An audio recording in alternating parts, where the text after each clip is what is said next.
മധ്യപ്രദേശിലെ ജബൽപൂരിൽ നിന്നും മുംബൈയിലേക്ക് പോകുകയായിരുന്ന ഗരീബ് രഥ് എക്സ്പ്രസിൽ പാമ്പിനെ കണ്ടെത്തി. സംഭവത്തിന്റെ ദൃശ്യങ്ങൾ സോഷ്യൽ മീഡിയയിൽ വൈറലായി.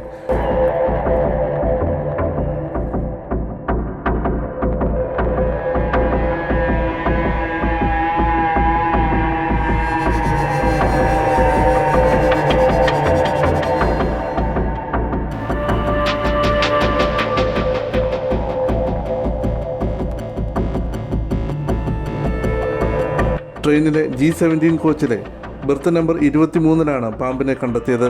മുകളിലെ ബർത്തിലേക്ക് പിടിച്ചു കയറാൻ ഉപയോഗിക്കുന്ന കമ്പിയിലാണ് പാമ്പ് ചുരുണ്ടുകൂടിയ നിലയിൽ കണ്ടെത്തിയത്.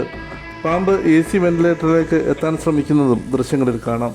ആ കോച്ചിലുണ്ടായിരുന്ന യാത്രക്കാർ ഉടൻ തന്നെ പേടിച്ച് അടുത്ത കോച്ചിലേക്ക് മാറി. പിന്നാലെ റെയിൽവേ ഉദ്യോഗസ്ഥരെ വിവരമറിയിച്ചു. കസറ റെയിൽവേ സ്റ്റേഷനിലേക്ക് ട്രെയിൻ പ്രവേശിക്കുന്നതിന് തൊട്ടു മുമ്പായിരുന്നു പാമ്പിനെ കണ്ടെത്തിയത്. ട്രെയിൻ നിർത്തി പാമ്പിനെ സുരക്ഷിതമായി പുറത്തെടുത്തു.